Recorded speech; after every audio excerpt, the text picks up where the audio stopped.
Hey, I was doing some digging around and I found a couple things that reminded me of a very, very old memory from my childhood. And when I thought about that memory, it reminded me of something that I think about now as an adult.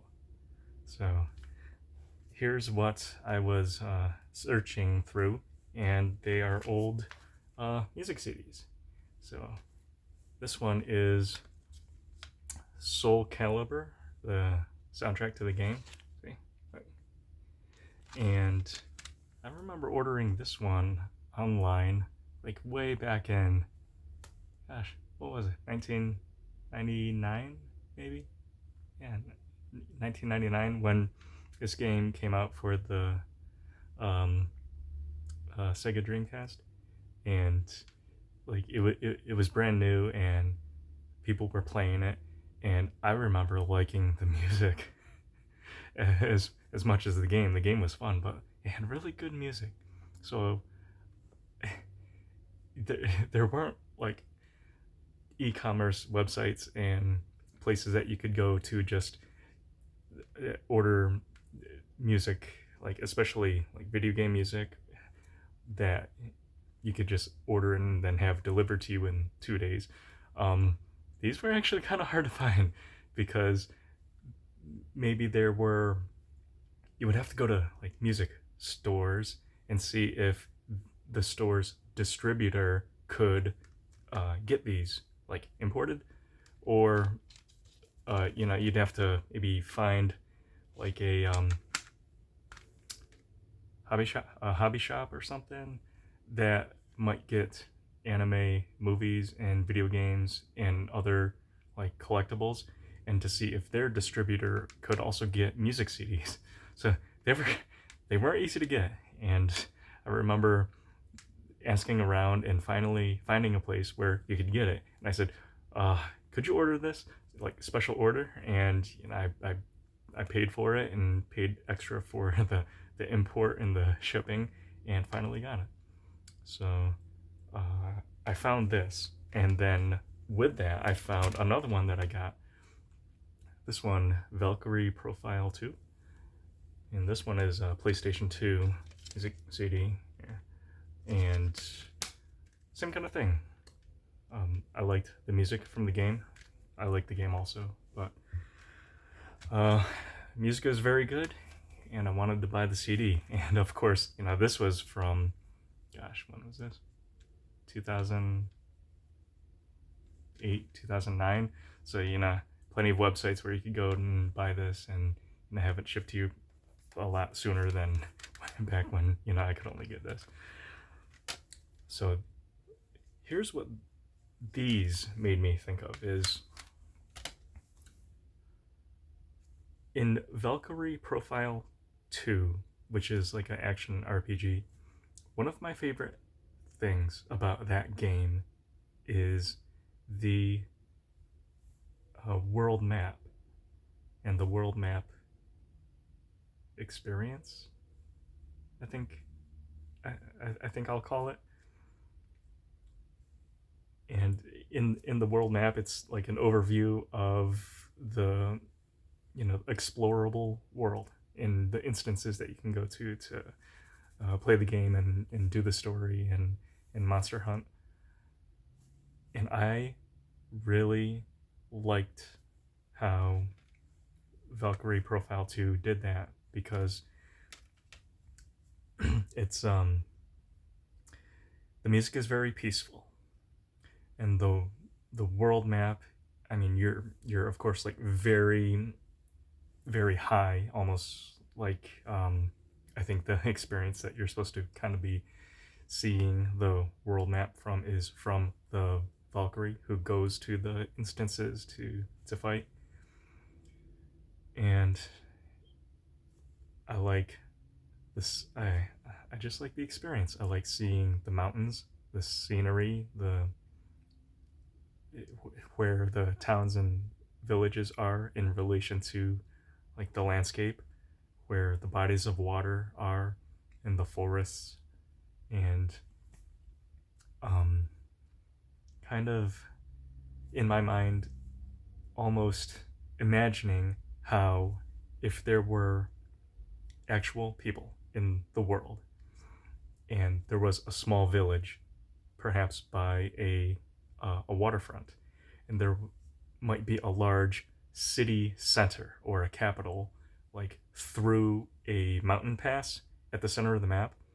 And I would picture what it must be like if someone from that village had to actually travel and go to the big capital city. Same thing with things like islands in the sea or the ocean. Like if there's a little, just tiny, tiny village in a very distant island,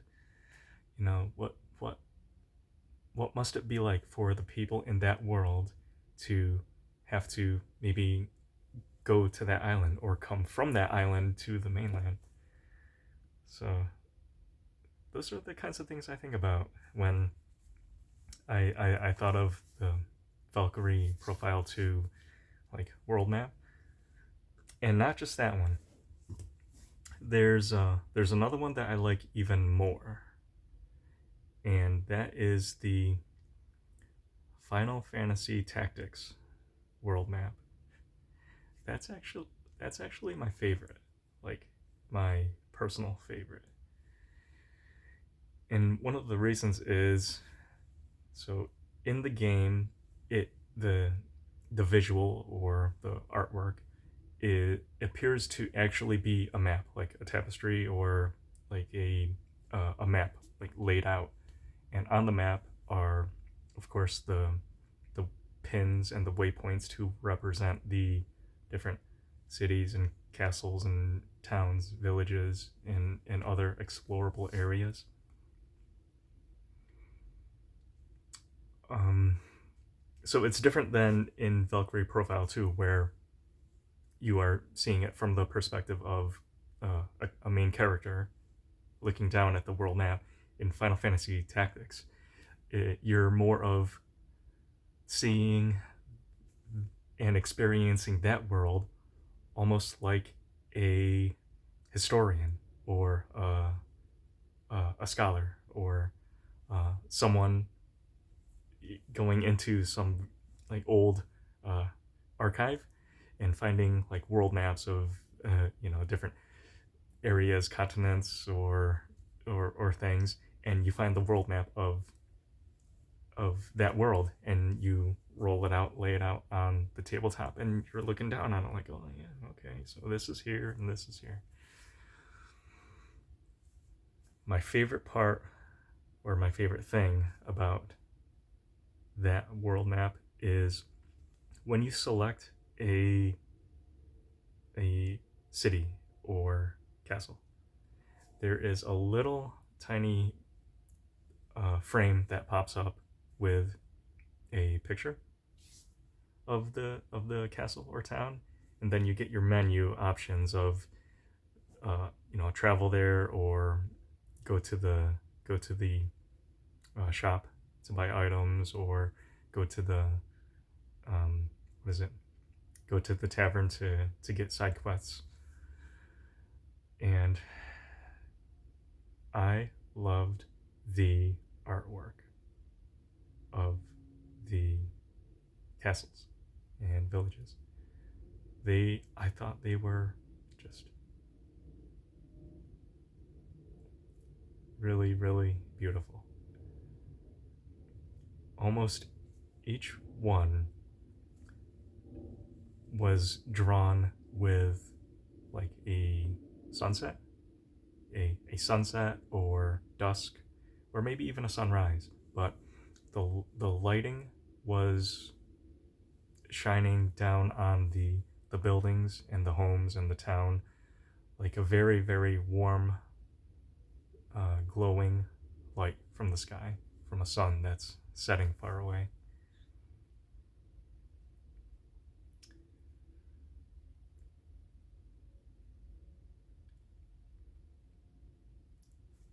So I told you that now to tell you about this memory, and then now here's the memory from my childhood.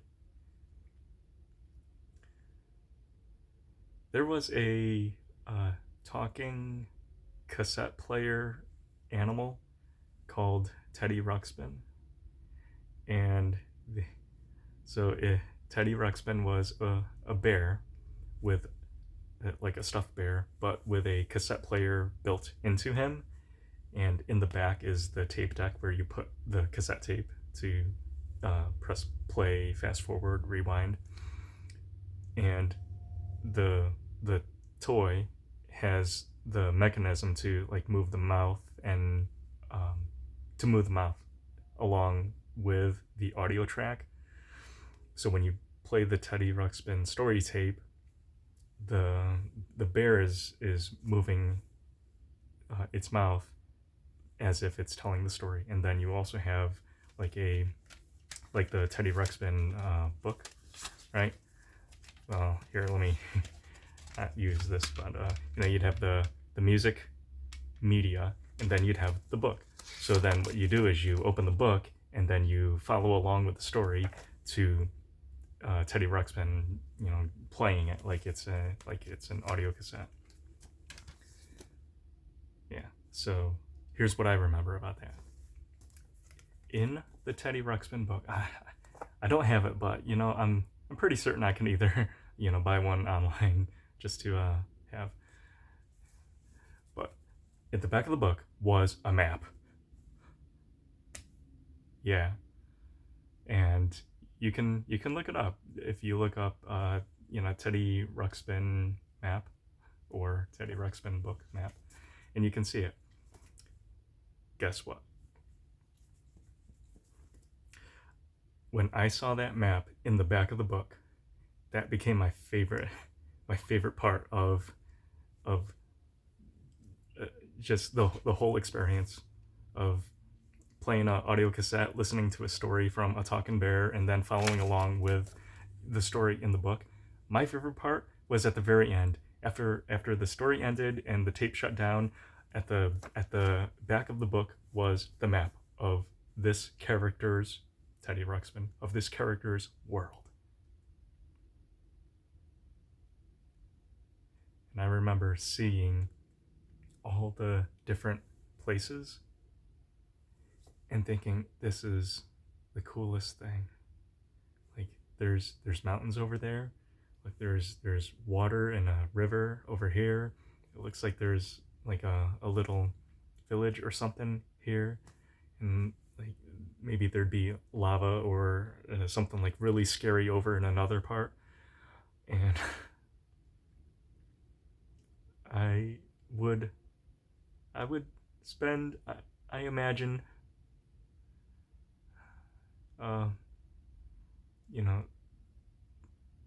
maybe an afternoon just looking at the map and imagining and thinking of what it's like, what that world is like, and what the people or characters or animals in that world must be like.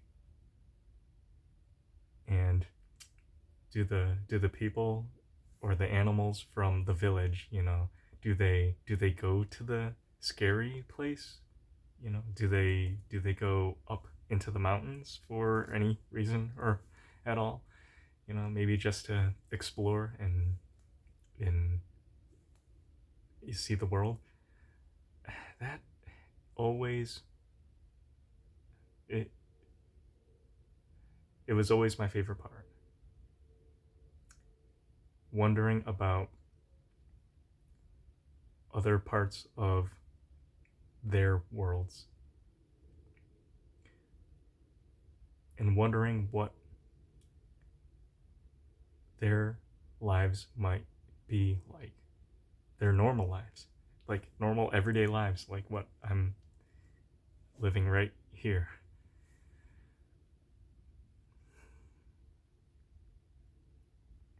So now there's that childhood memory that made me think of something that I think of now as a grown-up.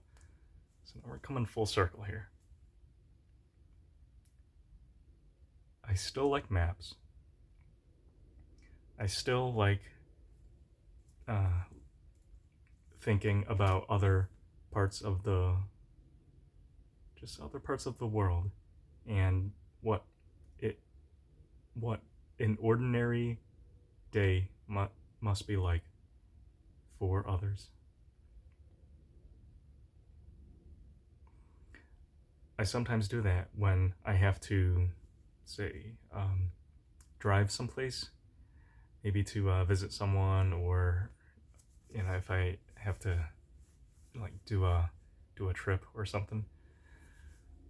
If I stop for fuel, or if I stop to eat something, one of the things I notice and think about are the people who live like in the homes nearby of the place that I might be, refueling or getting something to eat. I'll look at the homes and I'll think about the people who live there. And I'll wonder if they're just ordinary people like me, just living their lives, working jobs,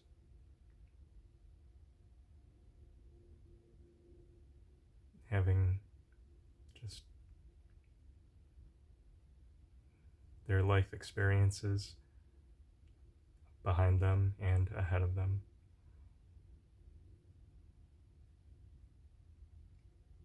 And then after I think about that, then get back in the car and then hit the road.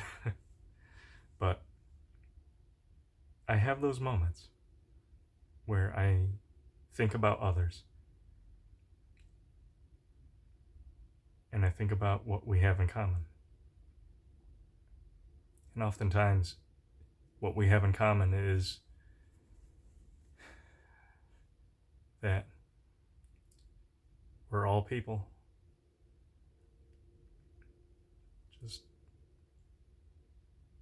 Just living in this world that we're in.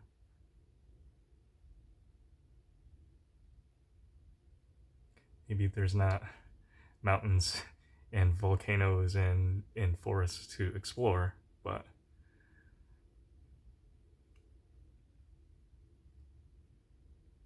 or maybe there are.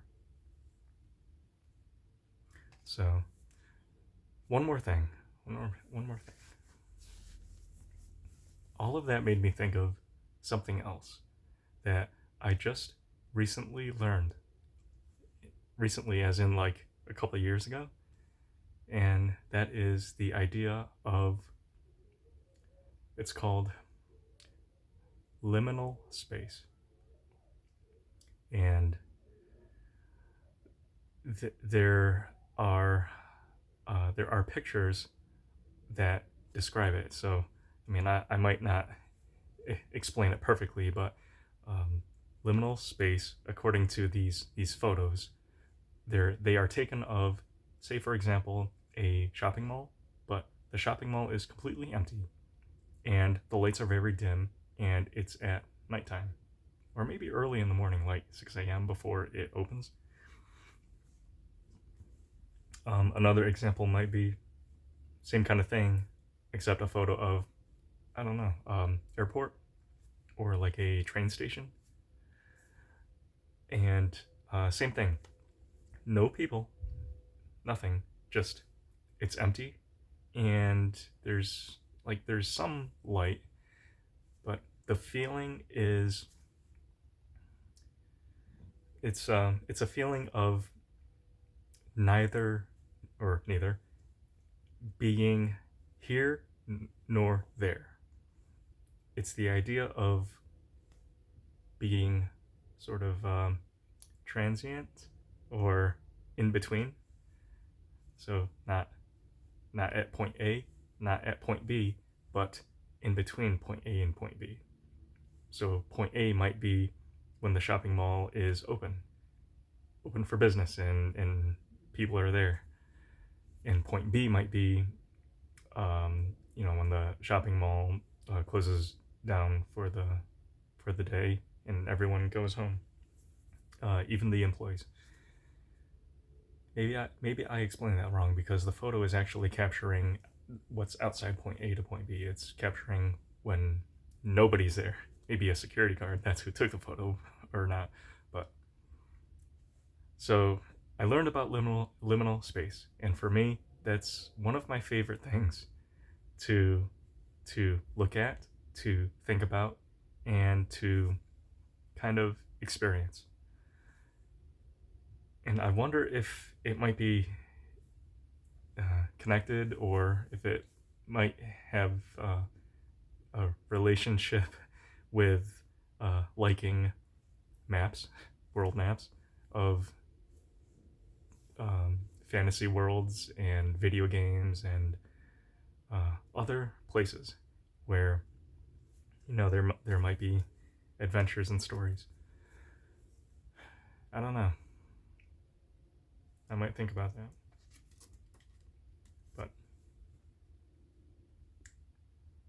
But yeah, I like.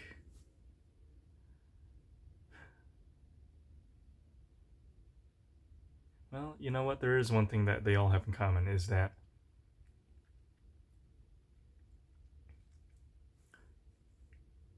it seems that people are not present.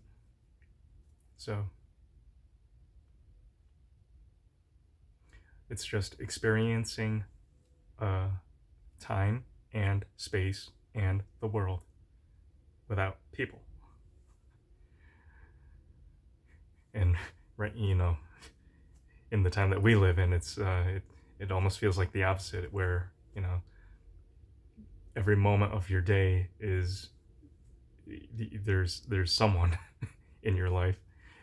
Maybe your family and your friends are always a part of your life, but in the moments where you're in between home with your family or away with your friends or coworkers, in that time in between from A to B, there's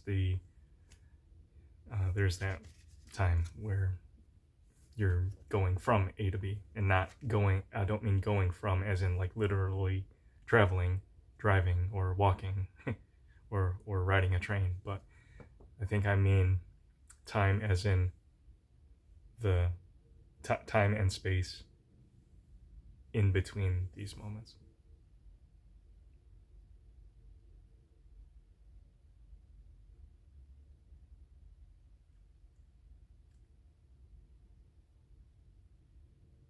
And this is just me, but I think that time is very beautiful.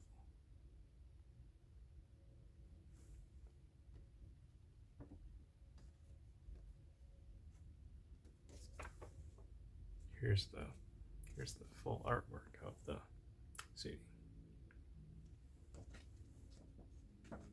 You know what I like best about this? It's not the sword. It's actually the trees and the sky.